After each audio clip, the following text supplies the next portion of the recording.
something, I get into it big. First BC Rich in probably 20 years, I would guess. And pretty excited. Well, let's get into this box and check it out. So when I was a kid, I got my first BC Rich. I think it was, let's see, might have been the ST3 or the Gunslinger in the late 80s, 88, I think. Anyway, I had two of them, and like a dummy, for some reason I got rid of both of them, and both of them are worth crazy money now. I bought the Gunslinger Retro about, I don't know, 10 or 15 years ago, which is a really cheap Chinese one. And this is the next generation of BC Rich. This is the one that is being made. This one's Korean, but a lot of them are being made in India now. I'm interested to see how good the quality is on it. But I've never owned one of this particular model. This particular model, the BC Rich B, called now anyway. Neil Gialdro played one back in the day, and since I'm doing this Neil Hart tribute with Pat Benatar as well, I had to have the authentic thing for the show, and another good excuse to have another guitar, right? Let's get into this thing and check it out. I'm pretty excited. I got it out of the big box, and now I'm getting into the little box. Another story about BC Rich was that I think it was 87 when I went to NAMM, Bernie Rico was still alive and still with us, and I can't remember whether I got to shake his hand or meet him, but I did get a picture of him with Ted Nugent, and I still have that photo. Let me see if I can find the photo. I think I still have it on my wall somewhere. We can look at it, and you can see Bernie.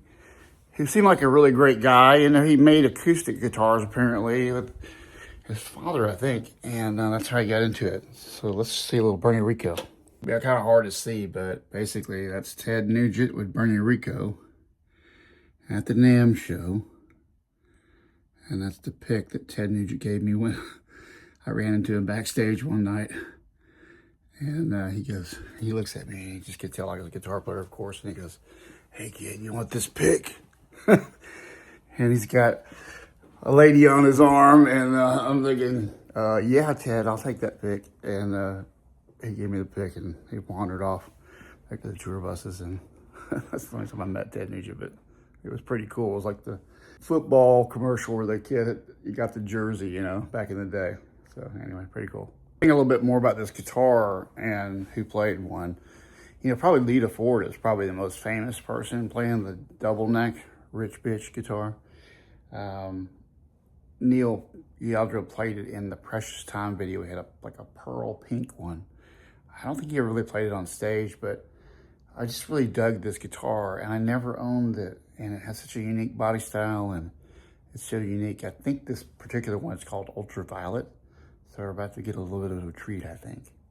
All right, I got it out of the double box. I've got it down to the little box now, and the dealer from Indiana that had this, these particular Ultraviolet ones were only available about, I think, a couple of years ago. So this is new old stock. It's a really cool color. That's one of the reasons why I went with it. I don't know that I would have gone with it had I not gotten this color. They had one that was more the natural wood, like the Eagle that Neil had, that I could have went with. I might have gone with that had I seen it, and the price would have been the same. But let's check it out. You ready? It's time to see the thing. Hopefully it's all in one piece. New Guitar Day, welcome. For those of you non-guitar players, let me just tell you, they ship guitars in boxes without cases all the way from Korea. And they end up all the way in Indiana, and then they ship them again in a box with no case. And hope and pray there's no problems with them when you get them. So here we go. We're in a box. We're going down to find out what's going on here. Oh, there we go. There's a guitar in there. Look at that. See, I told you. It's in a box. Yamaha used to do this all the time. We used to get guitars like this all the time in boxes. Rarely was one broke out of bazillions of guitars that I saw come in and unboxed, just like I'm unboxing right now. So let's get all the stuff off of it and see what we got. So there it is. The BC Rich Bitch in Ultraviolet. Now, you can see as I hit this sides of this thing. It is a pearl bluish purple. They call it ultraviolet. So it looks kind of blue straight on, but if you see it at an angle, it has this purple tint to it. It's sort of bluish purple, huh? Look at that. Rad. That's kind of what BC Rich is known for. Rad guitars. I mean, cool. One of the coolest things about this guitar is the killer neck through carve. Check that out. I mean, that is badass. I just love the way this looks, and I love the carve on the back. It's one of the coolest guitars probably ever designed as far as that is concerned.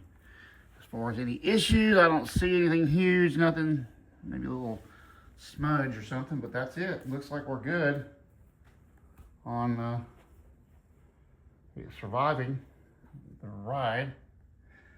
See that cool purple? Isn't that badass? That's so cool. How that changes color as you move around it. My wife's a saint. The features on this guitar, it has the locking keys, Grovers, which is pretty cool. It's made in Korea, I'm pretty sure, or I would be inclined to think anyway.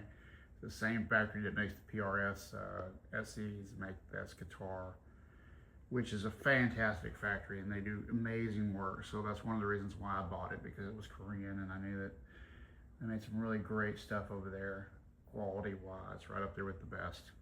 Really cool pickups as DiMarzio's, stock with a Tone Pros bridge, kind of a simplified layout, which is just what I wanted. The original, the BC Rich bitch originally had like tons of little switches and stuff, and I didn't need any of that. The headstock has a veneer on it. I think that's probably the only thing I'm not in love with on this guitar, is just that veneer and that look at that, but it's not terrible. Supposed to be ebony board with these cloud inlays, which is amazing. And of course, this flip-flop finish that you see. And very cool, very cool. These kind of flip-flop finishes were popular back in the 80s. I had a ESP like this. I had a pearloid pink guitar, the M1 actually. And I got rid of that too like a dummy. What the heck? Original M1. Very comfortable small guitar, and enjoyed it.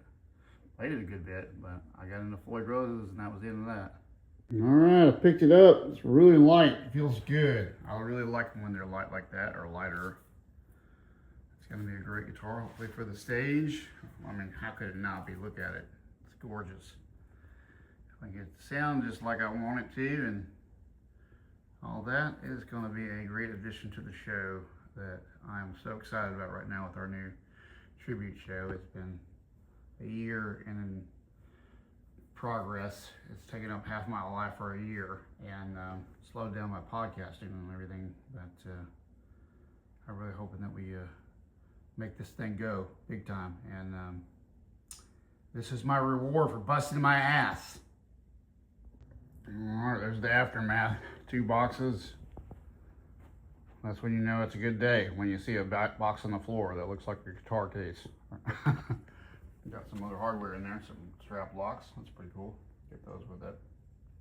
And let's get to rocking it.